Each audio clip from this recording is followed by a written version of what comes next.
Welcome back to On Point. We're looking at the numbers now, and Asian markets open early. They set the tone for the day, ending weaker today. China's blue chip stocks fell to a near 5-year low, in fact, on Moody's cutting its credit outlook for both regions.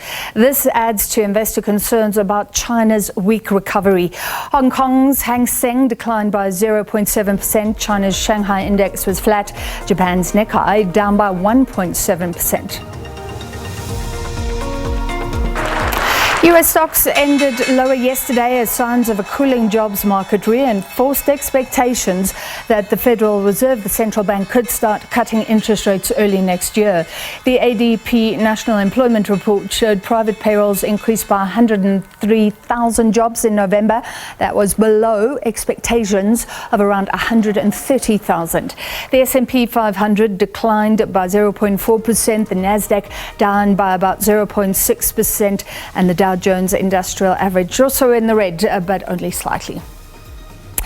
Okay, so European stocks also in the red today. The gloomy mood continues. Travel and leisure stocks are dragging down markets as investors look at the implications of weak data out of Germany.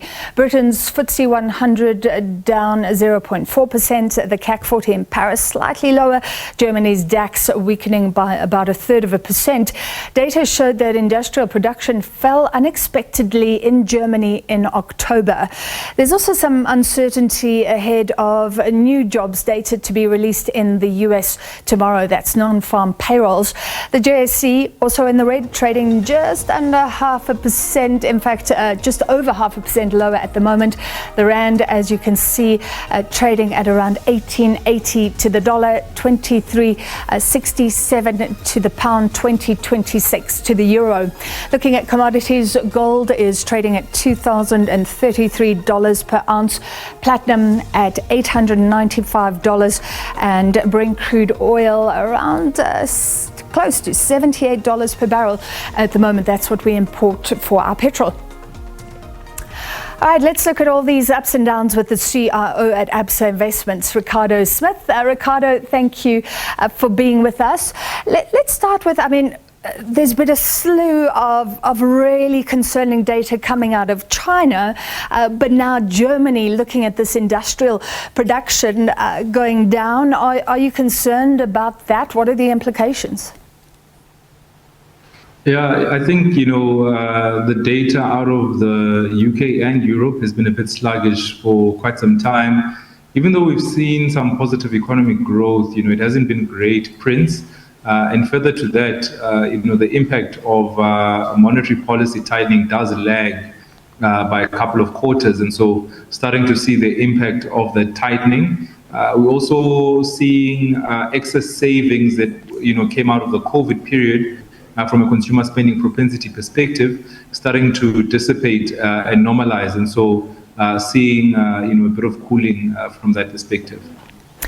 If we see weak data out of China, out of Europe, also some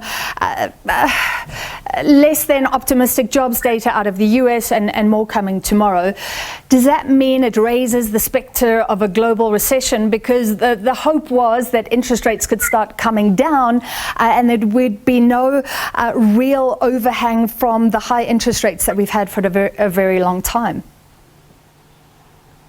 Yeah. The ideal scenario is to avoid a recession, but unfortunately, if you look at the US, for instance, over the last 30 to 35 years, they haven't raised interest rates as aggressively as they have without inducing a subsequent recession over the months to come. And so we already see the manufacturing sector was slowing. It was mainly the services sector really driving a lot of the economic growth and starting to see some pressure in the various economies from that perspective. And, the thing to think about in terms of a recession is, what kind of a recession you get coming in and how long that lasts. Does it drag? Is it a V-shaped recovery or, W-shaped recovery? But certainly, in particular, the US Fed will look for a catalyst to start cutting rates. Yeah. They obviously want to contain inflation. It's still not range bound. There are signs that it is going towards range. And so they'll require quite a bit of pressure. And, some of that slowing economic data potentially rising unemployment and lower economic growth could be some of the catalysts that we need to start seeing rate cuts. But of course, the impact of those cuts as well won't be immediate. So there'll also be a lagging factor there as well. Well, what are you expecting tomorrow with the non-farm payrolls, non-farms payroll data out of the United States? And could that be the catalyst that you're talking about? We still think, unemployment is still very comfortable. Not a lot of pressure there. It has been ticking up, but slowly. The expectation from Bloomberg is that it will stay at 3.9%. And so, we don't think at these levels there's any pressure for the US Fed to cut rates this year still. Bank of England, European Central Bank have one more meeting.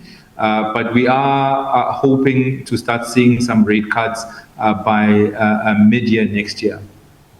All right, I was going to ask you, when can we expect it? Because it's so important for indebted consumers in South Africa as well. So presumably the Reserve Bank would follow very quickly after that. We would certainly hope so. I think the one complexity in the case of South Africa is the volatility of the rand and that currency-induced inflation. And then added to that, from a macroeconomic perspective, twin deficits on the fiscal and current account, as well as struggling state-owned enterprises, which puts some pressure on the fiscus and yet again the currency. So that's a bit of a complexity locally, but we would hope to start seeing rate cuts and forward rate agreement markets pricing in some rate cuts in South Africa over the next 12 to 18 months. And Ricardo, logistical constraints and water issues, etc., etc. The rand that you speak of touched 19 rand to the dollar, flirting with that level possibly again. What do you expect, and what's really pushing and pulling the rand? All right, thanks. Just on the short term, the rand is one of the most liquidly traded emerging market currencies, so it does benefit from risk on and does slip against risk off. So in an environment where we see some policy normalization, medium term, there is some room for rand strengthening as interest rates normalize a bit, particularly in the US.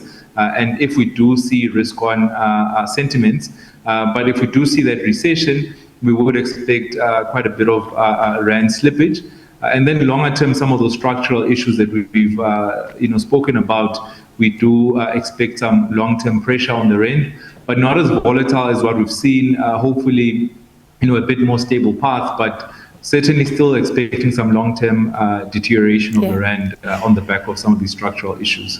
Ricardo, we're running out of time, but I'd love to ask you, how would you describe the markets this year, the performance of markets? How do you think it's all going to end as well? I think it's been quite a volatile period. Overall, the numbers, if you look at global equity markets and you look at US markets, the numbers don't look too bad. And at the moment, if you look at South African equity markets, up moderate 8% but it doesn't really tell the full story. There's been quite a divergence between the top and bottom performers.